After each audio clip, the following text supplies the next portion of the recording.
दैनिक पुढारी यजुदिशा 2023च्या निमित्ताने उपस्थित असणारे सर्व पालक विद्यार्थी यांचे या ठिकाणी मी प्रथमतः स्वागत करतो. मी प्राध्यापक रणधीरसिंह मोहिते, सहसंचालक यशोदा इन्स्टिट्यूट सातारा.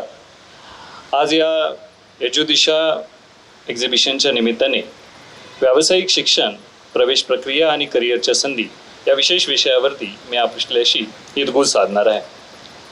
खरं पाहायला गेलं तर दैनिक पुढारीचा हा अत्यंत स्तुत्य असा उपक्रम आहे आणि मागील बरीच वर्ष त्यांनी विद्यार्थ्यांना, पालकांना एक योग्य दिशा देण्याच्या निमित्ताने पुढारी यजुदिशा हा उपक्रम हाती घेऊन मला वाटतं खरंच बऱ्याच पालकांना एक सुवर्ण संधी उपलब्ध करून दिलेली आहे. त्यांच्या मनातल्या शंकांना वाट करून देण्यासाठी, उत्तरं मिळवून देण्यासाठी हा खरंच एक अत्यंत स्तुत्य उपक्रम आहे असं आपल्याला म्हणावं लागेल.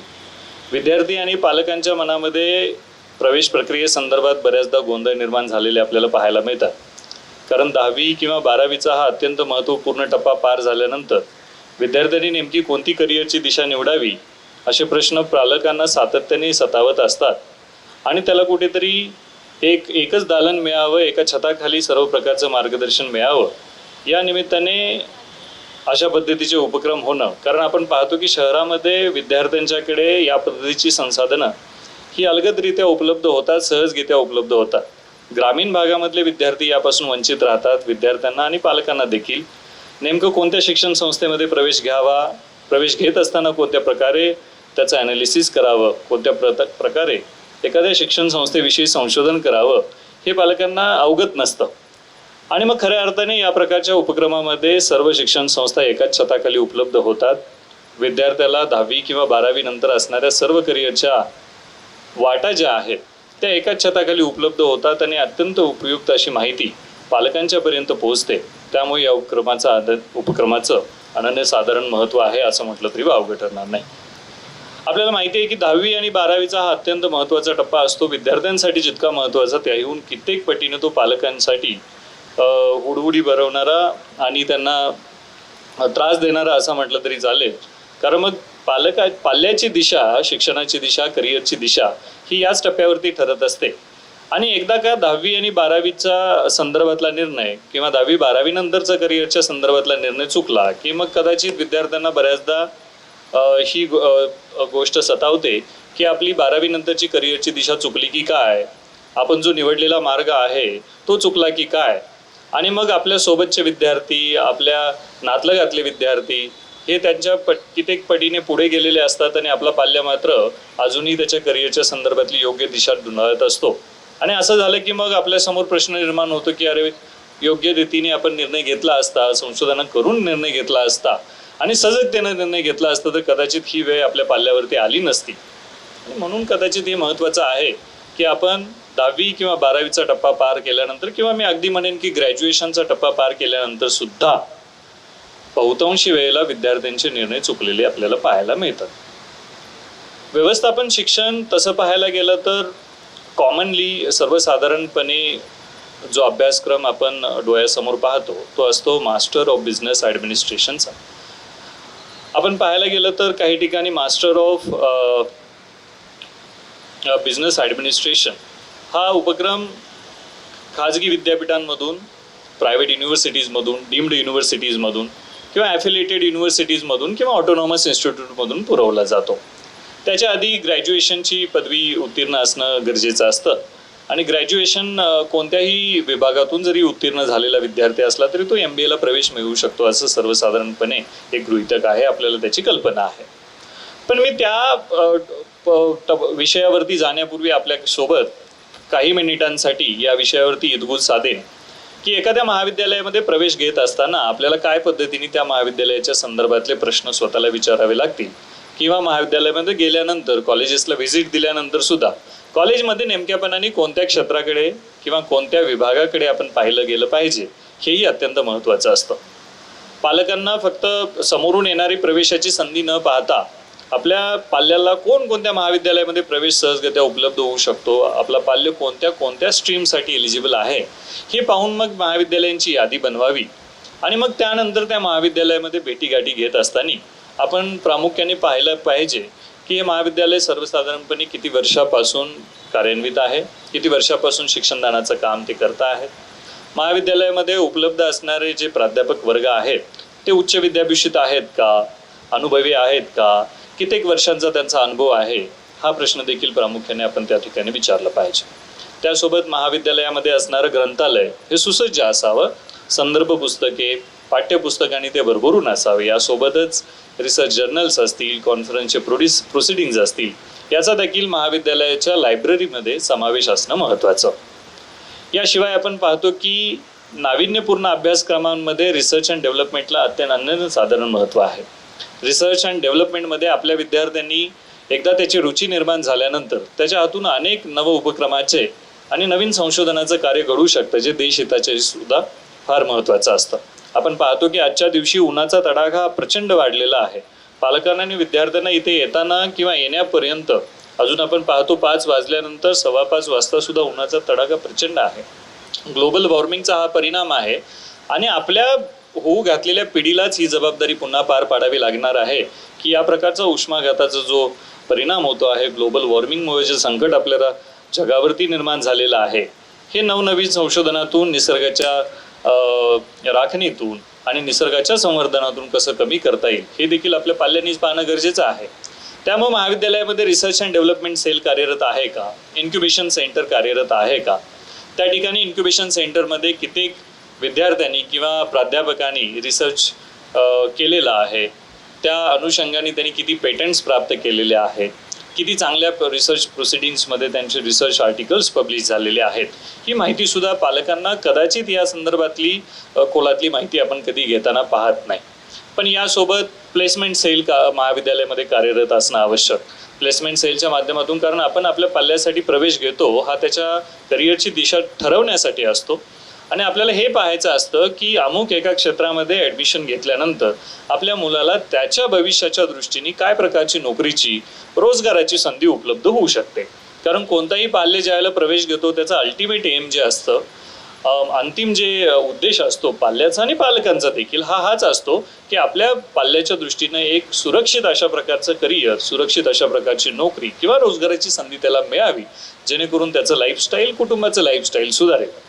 पण बहुतांशी वेळेला आपण पाहतो की प्लेसमेंट सेलमध्ये नामांकित कंपन्यांच्या प्लेसमेंट झालेल्या आहेत का, या आधीच्या विद्यार्थ्यांना किती रकमांचे पॅकेजेस मिळालेले आहेत, रोजगाराची काय पद्धतीची संधी त्यांच्यासमोर आली होती आणि ती त्यांनी साध्य केलेली आहे, या संदर्भात सुद्धा इत्थंभूत माहिती घेणं हे पालकांचं आद्य कर्तव्य आहे असं मी मानतो.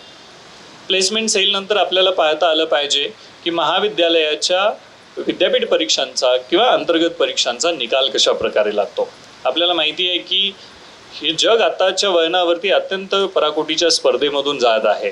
विद्यार्थ्यांना एक गुणासाठी अत्यंत कष्ट करावे लागतात आणि त्यांनी परीक्षांमध्ये मिळवलेले गुणच त्यांच्या भवितव्याच्या दृष्टीने अत्यंत फायद्याचे ठरतात. त्यामुळे विद्यार्थ्यांनी मिळवलेले गुण या आधीच्या निकालाची सरासरी टक्केवारी याचा देखील आपण प्रामुख्याने आणि बारकावीने विचार केला पाहिजे असं मला वाटतं. विद्यार्थ्यांना प्रवेश घेत असताना या सगळ्या बाबींचा जर सखोल आपण प्रश्न विचारले गेले महाविद्यालयामध्ये गेल्यानंतर तर आपल्याला इत्थंभूत त्या प्रश्नाची माहिती मिळेल. या व्यतिरिक्त विद्यार्थ्यांना आणि पालकांना भेडसावणारा अजून एक प्रामुख्याने प्रश्न असतो, तो मध्ये प्रवेश प्रक्रियेमध्ये आवश्यक असणाऱ्या कागदपत्रांची यादी. फार मोठी यादी आपल्यासमोर ठेवली जाते आणि आपल्यालाच समजत नाही की यातली किती कागदपत्र आपल्यासोबत आहे आणि किती कागदपत्र अजूनही आपल्याला उपलब्ध करावी लागणार आहे. सर्वसाधारणपणे 12वीचा अभ्यासक्रम संपल्यानंतर किंवा 10वीचा अभ्यासक्रम संपल्यानंतर आपल्याकडे पॉलिटेक्निक प्रवेशाची एक संधी उपलब्ध असते. काही विद्यार्थी ITIचा मार्ग निवडतात, काही विद्यार्थी 12वी नंतर इंजिनिअरिंगचा मार्ग निवडतात. आता इंजिनिअरिंगमध्ये देखील पाहायला गेलं तर आपण अनेक अशा नवीन विद्याशाखा आज उपलब्ध झालेल्या आहेत, ज्याच्यातून विद्यार्थ्यांना आजच्या जगाचं शिक्षण आरामात मिळू शकतं. आर्टिफिशियल इंटेलिजन्स असेल, डेटा सायन्स असेल, मशीन लर्निंग असेल, यासोबतच कम्प्युटर सायन्स अँड इंजिनिअरिंग अशा विद्याशाखांना विद्यार्थ्यांची पसंती यापूर्वी कधीही नव्हती अशा पद्धतीने वाढलेली आपल्याला मागच्या काही वर्षामध्ये जाणवते. यासोबतच ज्या मदर ब्रँचेस आहेत त्याच्यामध्ये मेकॅनिकल इंजिनिअरिंग असेल, सिव्हिल इंजिनिअरिंग असेल, electronics and telecommunication, electrical engineering, या विद्याशाखा देखील बऱ्याच महाविद्यालयामध्ये पुरवल्या जातात. आपल्याला सर्वसाधारणपणे कोणत्याही विद्याशाखेमध्ये प्रवेश घ्यायचा असेल तर आपण पाहिलं पाहिजे सजगतेने पालकांनी की अमुक एका कॉलेजमध्ये जी विद्याशाखामध्ये आपण प्रवेश घेणार आहे ती सर्वसाधारणपणे किती वर्षांपासून तिथे कार्यरत आहे, त्यासाठी आवश्यक असणाऱ्या सर्व प्रयोगशाळा तिकडे आहेत का, त्यासाठी आवश्यक असणारा अनुभवी प्राध्यापक वर्ग महाविद्यालयामध्ये उपलब्ध आहे का, हे देखील सजगतेनं पाहणं पालकांचं कर्तव्य बनतं. इंजिनिअरिंगच्या या प्रवेशामध्ये देखील विद्यार्थ्यांना पुन्हा जी कागदपत्रांची यादी आहे ती फार मोठी असल्याची पाहायला मिळते. म्हणजे आपण सर्वसाधारणपणे पाहायला गेलं तर 10वीचं गुणपत्रक, 12वीचं गुणपत्रक, त्यासोबत 10वीचं प्रमाणपत्र, 12वीचं प्रमाणपत्र आणि मग नॅशनॅलिटी सर्टिफिकेट, डोमिसाईल सर्टिफिकेट ही कागदपत्र सुद्धा महत्त्वाची. ओपन कॅटेगरीच्या विद्यार्थ्यांसाठी उत्पन्नाचा दाखला महत्त्वाचा असतो. EWS मधून प्रवेश घेणाऱ्या विद्यार्थ्यांसाठी EWS सर्टिफिकेट महत्त्वाचं असतं. कास्टचे जे विद्यार्थी असतात, अदर बॅकवर्ड क्लासचे, SC ST कॅटेगरीचे, NT कॅटेगरीचे, अशा विद्यार्थ्यांना प्रामुख्याने 3 कागदपत्र महत्त्वाचे असतात, ज्यामध्ये कास्ट सर्टिफिकेट, कास्ट व्हॅलिडिटी आणि नॉन क्रिमिलियर सर्टिफिकेटचा त्यामध्ये समावेश होतो. SC आणि ST कॅटेगरीसाठी नॉन क्रिमिलियर सर्टिफिकेटची आवश्यकता नसते, पण कास्ट सर्टिफिकेट आणि कास्ट व्हॅलिडिटी या सर्टिफिकेटची मात्र तिथे प्रामुख्याने आवश्यकता असतेच असते. याशिवाय आधार कार्ड, रेशन कार्ड आणि विद्यार्थ्यांच्या नॅशनॅलिटी डोमिसाईल संदर्भातले म्हणजे राष्ट्रीयत्व निर्देशित करणारे कागदपत्र विद्यार्थ्यांच्याकडे असले की मग प्रवेशाचा मार्ग सुकर होतो. आणि मग याच कागदपत्रांच्या आधारे पुन्हा जाऊन आपल्याला पुढे शिष्यवृत्ती, EBC स्कॉलरशिप या संदर्भातले देखील फायदे घेता येतात. सर्वसाधारणपणे खुल्या प्रवर्गातले जे विद्यार्थी असतात त्यांना 50% फी माफी होते, सब्जेक्ट टू द कंडिशन की पालकांचं उत्पन्न 8 लाखाच्या आतलं असेल तर. SC ST कॅटेगरीच्या विद्यार्थ्यांना 100% ट्युशन फी माफ होते, त्यांना फक्त कॉलेज प्रॉस्पेक्टस फीज भरावी लागते. NT कॅटेगरीचे जे विद्यार्थी असतात, SBC कॅटेगरीचे विद्यार्थी असतात, या विद्यार्थ्यांना फक्त डेव्हलपमेंट फी भरावी लागते. याशिवाय OBC कॅटेगरीच्या विद्यार्थ्यांना देखील 50% फी माफी मिळते. म्हणजे अर्थातच SBC NT कॅटेगरीच्या विद्यार्थ्यांना डेव्हलपमेंट फी भरावी लागते, याचा अर्थ ट्युशन फी पूर्णपणे माफ होते. आता या सगळ्या स्कॉलरशिप आणि फीमध्ये ज्या सवलती आपल्याला प्राप्त होतात त्या अर्थातच विद्यार्थ्यांनी उपलब्ध केलेल्या कागदपत्रांवरती डिपेंड असतात. म्हणून मग महाविद्यालयामध्ये प्रवेश घेत असताना प्रथमतःच आपल्याकडे कागदपत्रांची कोणती उणीव आहे का, आवश्यक असणारे सर्व कागदपत्र आपल्यासोबत आहेत का, की असे कोणते कागदपत्र आहेत ज्याची आपल्याला अजूनही उपलब्धता करायची आहे, याकडे देखील प्राधान्याने पालकांनी पाहणं गरजेचं असतं. आता व्यवस्थापन शास्त्राकडे जर आपण वळलो तर सर्वसाधारणपणे MBAला प्रवेश घेत असताना कोणत्याही विद्याशाखेतली ग्रॅज्युएशनची म्हणजे डिग्री असणं आवश्यक असतं. डिग्री उत्तीर्ण असणारा कोणताही विद्यार्थी, ज्याला ओपन कॅटेगरीच्या विद्यार्थ्याला 50% डिग्रीसाठी मार्क्स आवश्यक असतात आणि इतर सर्व कॅटेगरीच्या विद्यार्थ्यांना 45% मिनिमम गुणांची अट आहे. MBAला प्रवेश घेत असताना देखील विद्यार्थ्यांनी महाविद्यालय निवडताना पुन्हा त्याच सगळ्या प्रश्नांची रेलचेल तिकडे चालवली पाहिजे, विचारले पाहिजेत आणि मग जी उत्तरं आपल्याला समाधानकारक मिळतील, ज्या महाविद्यालयामध्ये सुसज्ज ग्रंथालय असेल, ज्या महाविद्यालयामध्ये रिसर्च अँड डेव्हलपमेंट सेल कार्यरत असेल, ज्या महाविद्यालयामध्ये एंटरप्रेन्योरशिप डेव्हलपमेंट सेल म्हणजे उद्योजकता विकास केंद्र असेल, अशा महाविद्यालयाचा प्राधान्याने विचार करावा. Incubation cell, research and development cell हे नक्कीच विद्यार्थ्याच्या सर्वांगीण विकासासाठी आणि त्याच्या आकलन शक्तीसाठी सुद्धा फार महत्त्वाचं ठरतं. इथेच विद्यार्थ्याची खऱ्या अर्थानं संशोधनाची वृत्ती जागी होत असते आणि ती संशोधनाची वृत्ती जागी झाल्यानंतर त्याला योग्य दिशा मिळायची असेल तर रिसर्च अँड डेव्हलपमेंट सेल आणि इन्क्युबेशन सेल असल्याची खात्री करून, एंटरप्रेन्योरशिप डेव्हलपमेंट सेल असल्याची खात्री करून मग प्रवेश घेणं कधीही फायदेशीर. बहुतांशी वेळेला विद्यार्थ्यांच्या बाबतीमध्ये असं होतं, MBAला प्रवेश घेत असताना पुन्हा मी मगाशी म्हटल्याप्रमाणे हा प्रवेश देखील पुन्हा वेगवेगळ्या महाविद्यालय स्तरावरती होतो. जसे की विद्यापीठ संलग्नित महाविद्यालय एक असतात, दुसरे प्रायव्हेट युनिव्हर्सिटीज असतात, तिसरे डीम्ड युनिव्हर्सिटीज असतात, ऑटोनॉमस कॉलेजेस वगैरे. आता या प्रत्येक महाविद्यालयाच्या स्तरावरती जर प्रवेश प्रक्रिया पाहिली तर ती वेगवेगळी असते. जसं संलग्नित महाविद्यालयामध्ये जी प्रवेश प्रक्रिया चालते ती महाराष्ट्र राज्य शासनाच्या अखत्यारीत काम करते. जसं महाराष्ट्र राज्य सामायिक प्रवेश परीक्षा कक्ष जो आहे तो कॉमन एंट्रन्स टेस्ट घेतो, म्हणजे सामायिक परीक्षा घेतो आणि त्यानंतर निकाल लागल्यानंतर महाराष्ट्र राज्य जे टेक्निकल एज्युकेशनच्या संदर्भामध्ये काम करतं ते काय करतात, प्रवेशासंदर्भातली पूर्ण प्रक्रिया राबवतात. जसं पहिल्यांदा स्टुडंट्सना रजिस्ट्रेशन करावं लागतं आणि मग कागदपत्र तपासणीचा टप्पा असतो आणि त्याआधी आपल्याकडे कागदपत्र असणं फार महत्त्वाचं. कागदपत्रांची तपासणी झाली की गुणवत्ता यादी प्रदर्शित केली जाते आणि गुणवत्ता यादी प्रदर्शित केल्यानंतर कॅप राऊंड्स असतात. कॅप राऊंडचा पहिला, दुसरा आणि तिसरा अशा 3 फेऱ्या झाल्यानंतर विद्यार्थ्यांना किंवा प्रत्येक फेरी गणिक विद्यार्थ्यांना आपले प्रवेश त्या महाविद्यालयात निश्चित करण्याची मुभा असते. प्रवेश निश्चित करत असताना प्रवेश घेत असतानाच आपल्याला कल्पना असायला हवी की आपण कोणत्या कॅटेगरीचे विद्यार्थी आहोत, आपल्याकडे कोणत्या कागदपत्रांची उपलब्धता आहे आणि मग प्रवेश घेत असताना आपल्याला किती फीज भरावी लागणार आहे. कारण बहुतांशी वेळेला पालकांना याची कल्पना नसते. कारण शासन निर्देशानुसार आता विद्यार्थ्यांना जी पात्र स्कॉलरशिप असते ती विद्यार्थ्याकडून घेण्याची कोणतीही पद्धती लागू नाही. म्हणजे मग महाविद्यालयामध्ये प्रवेश घेत असताना विद्यार्थ्यांनी किती फी भरायची असते, जर तितकी फी जितकी त्याची स्कॉलरशिप आणि EBC सवलत वजा करून आपल्याला भरावी लागते. म्हणजे पूर्ण रक्कम भरण्याची कोणतीही आवश्यकता या ठिकाणी नाही आहे.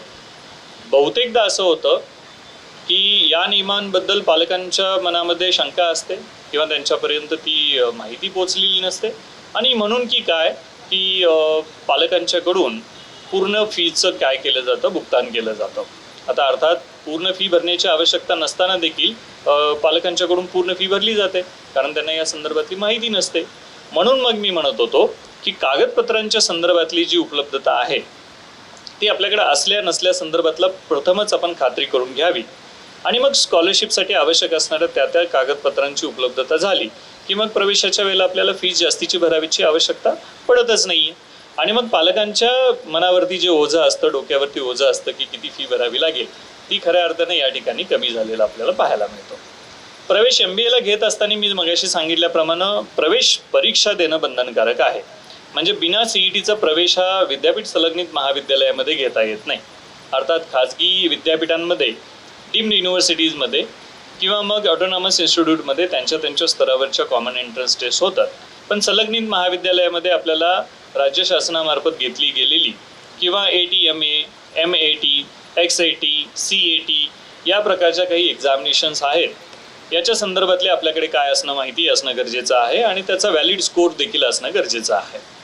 MBAला प्रवेश घेत असताना या ज्या सगळ्या एंट्रन्स एक्झाम आपण बोलतोय म्हणजे प्राधान्याने त्यामध्ये MAH, MBA, CET असेल जी महाराष्ट्र सरकार घेतं, त्यानंतर CAT एक्झामिनेशन असेल, MAT एक्झामिनेशन असेल, ATMA अशा आशयाची एक एक्झामिनेशन आहे, XAT अशा आशयाची एक्झामिनेशन आहे. यातली कोणतीही एक्झामिनेशन कॉमन एंट्रन्स टेस्ट आपण उत्तीर्ण असेल तरी प्रवेशाची आपली निश्चिती होऊन जाते.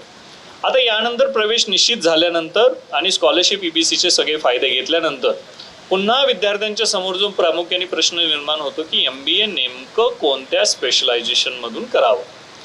बऱ्याच पालकांच्या आणि विद्यार्थ्यांच्या मनामध्ये यासंबंधी नेहमीच शंका निर्माण झालेली आपल्याला पाहायला मिळते. कारण अलीकडे MBAमध्ये देखील अनेक विषय स्पेशलायझेशनचे तयार झालेले आहेत आणि ते आपल्या समोर असतात. म्हणजे आजवर आपण पाहिलेलं आहे की MBA in marketing management, financial management, human resource management, system, IT management, production management, याशिवाय अलीकडच्या काही दिवसांमध्ये ॲग्री बिझनेस मॅनेजमेंट असेल, बिझनेस ॲनालिटिक्स असेल, त्यानंतर एंटरप्रेन्योरशिप डेव्हलपमेंट असेल, या स्पेशलायझेशनचा सुद्धा त्यामध्ये समावेश झालेला आहे. म्हणजे MBA करत असताना आपण विषय निवडू शकतो आणि तो आपल्या करिअरला दिशा देणारा मार्गदर्शक ठरणारा असतो. हे आपल्याला तोवर समजतच नाही जोवर स्पेशलायझेशन निवडायची वेळ असते. मी असं म्हणेल की MBAला प्रवेश घेण्यापूर्वीच पालकांनी आणि पाल्यांनी देखील पहिलीच आपल्या स्पेशलायझेशनच्या संदर्भातली खात्री करावी. कारण मग पुन्हा स्पेशलायझेशनचा विचार करायला गेलं तर त्या स्पेशलायझेशनच्या संबंधित विषय शिक्षक तिकडे उपलब्ध आहेत का, ते किती अनुभवी आहेत, कित्येक रिसर्च पेपर्स त्यांनी केलेले आहेत, कित्येक केस स्टडीज त्यांनी डिझाईन केलेले आहेत, सामाजिक प्रबोधनासाठी आणि सामाजिक जडणघडणीसाठी त्या शिक्षकांचं कित्येक योगदान आहे, या पद्धतीचा देखील अभ्यास आपण करणं गरजेचं. म्हणजे स्पेशलायझेशन खूप सारे आहेत म्हणून पुन्हा गोंधळून न जाता आपल्याला कोणत्या फील्डमध्ये, कोणत्या सेक्टरमध्ये, कोणत्या कंपोनंटमध्ये, कोणत्या सेगमेंटमध्ये करिअर आपल्याला करायचं आहे हे पाहून मग स्पेशलायझेशन निवडणं कधीही फायद्याचं. नाहीतर मग विद्यार्थी जो गोंधळलेला असतो तो पुन्हा MBA पास होऊन पुन्हा वेगळं स्पेशलायझेशन घेऊन पुन्हा MBAसाठी बसायची इच्छा व्यक्त करताना आपल्याला पाहायला मिळतं. आता हे असं का होतं?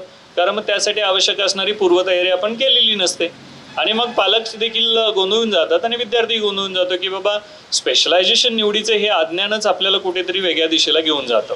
म्हणून पालकांनी स्पेशलायझेशन निवडताना अत्यंत सजग असणं महत्त्वाचं.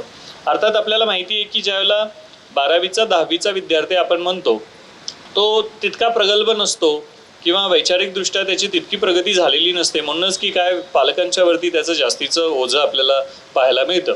पण सर्वसाधारणपणे आपण जर बघितलं तर MBA स्पेशलायझेशन निवडणे ही अत्यंत सोपी प्रक्रिया आहे. म्हणजे काही मूलभूत प्रश्नांची जर उत्तर आपण शोधली, जसं की आपण ग्रॅज्युएशन कोणत्या स्ट्रीममधून केलेलं आहे हे प्रामुख्याने पाहावं. त्यानंतर आताच्या घडीला कोणत्या क्षेत्रामध्ये कोणत्या स्पेशलायझेशनला सर्वाधिक करिअरच्या संधी आपल्यासमोर उपलब्ध होतात ते आपण पाहावं. आणि मग सर्वसाधारणपणे आपला निर्णय या ठिकाणी होऊन जातो की आपल्याला कोणतं स्पेशलायझेशन निवडायचं आहे. काही महाविद्यालयामध्ये सिंगल स्पेशलायझेशनचे प्रोग्राम असतात, म्हणजे MBA कोणत्याही एका विषयामध्ये होता येतं.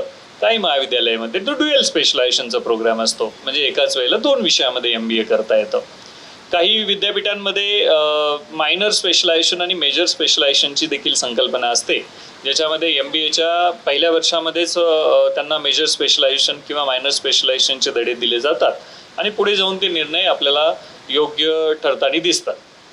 अर्थात हे सगळे प्रामुख्याने प्रश्न आपण पाहत असताना जी मूलभूत प्रश्नांची आपली सूची आहे त्याच्यामध्ये मगाशी आपण बोलल्याप्रमाणे, म्हणजे आता समोर बसलेला जो वर्ग आहे, मला वाटतं की यामध्ये काही विद्यार्थी 10वीचे, काही 12वीचे, काहीच ग्रॅज्युएशनचे असतील. त्यामुळे मी फक्त MBA या विषयावर बोलणं कदाचित उचित ठरणार नाही, कारण प्रत्येक समोर बसलेला विद्यार्थी हा वेगळ्या स्तरावरचा आहे. पण मी म्हणेल की 10वीचा टप्पा असो किंवा 12वीचा किंवा ग्रॅज्युएशनचा, मूलभूत प्रश्नांची आपली यादी तीच असायला हवी. जसे की महाविद्यालय कोणतं चांगलं, किती वर्षापासून अमुक एक महाविद्यालय कार्यरत आहे, किती अनुभवी उच्च शिक्षित प्राध्यापक वर्ग त्या ठिकाणी कार्यरत आहे, माझ्या पाल्याला आवश्यक असणारं ज्ञान ज्या प्रॅक्टिकल्समधून मिळणार आहे त्या प्रयोगशाळा किती सुसज्ज आहेत, त्या प्रयोगशाळामध्ये असणारी सामग्री किती चांगल्या पद्धतीने हाताळली जाते, वापरात आहे, या पद्धतीची सूची आपल्याकडे असणं गरजेचं. महाविद्यालयामध्ये असणारी पूर्ण ग्रंथसंपदा अतिशय महत्त्वाची, कारण बऱ्याचदा आपण पाहतो की असे बरेच महाविद्यालयांमध्ये ग्रंथसंपदा जर उचित पद्धतीने मेंटेन नसेल तर मग विद्यार्थ्यांना एक्सटर्नल प्रकारच्या मटेरियलवरती, स्टडी मटेरियलवरती अवलंबून राहावं लागतं. पण महाविद्यालयांची मुळातच या पद्धतीची रचना असते. जसं की आपण ऐकतो, पालकांना या संदर्भात कदाचित माहिती असेल, NAAC ॲक्रेडिटेशन असेल, NBA ॲक्रेडिटेशन असेल किंवा NIRF रँकिंग असेल, यामध्ये महाविद्यालयांना समावेश होत असताना किंवा यामध्ये सहभाग दाखवत असतानाच त्यांना किमान आवश्यक असणाऱ्या गोष्टींची पूर्तता करणे अत्यंत बंधनकारक असतं. म्हणूनच मग एखाद्या महाविद्यालयामध्ये प्रवेश करत असताना ते NBA ॲक्रेडिटेड इन्स्टिट्यूट आहे का, NAAC ॲक्रेडिटेड इन्स्टिट्यूट आहे का, किंवा या महाविद्यालयाची NIRF रँकिंग कुठे आहे का. NIRF रँकिंगचं देखील अनन्यसाधारण महत्त्व आजच्या जगामध्ये प्राप्त झालेलं आहे, आजच्या कालावधीमध्ये त्यालाही विशेष महत्त्व आहे. NIRF रँकिंग असणाऱ्या विद्यालयामध्ये प्लेसमेंटची चांगली संधी उपलब्ध होते. प्लेसमेंटची चांगली संधी उपलब्ध झाली तर आपल्याला कॅम्पसमधूनच आपल्या पाल्याला योग्य करिअरची दिशा मिळवून देता येते. आणि मग ही प्लेसमेंटची संधी मिळाली नाही तर मग अजून 1 वर्ष, 1.5 वर्ष किंवा 6 महिन्यांसाठी आपला पाल्य मार्केटमध्ये नोकरी शोधताना आपल्याला पाहावा लागतो. कारण एकच असतं की आपण प्रवेशाच्या वेळेला या सगळ्या प्रश्नांची चोखंदळपणे काय केलेली नसते, चाचपणी केलेली नसते.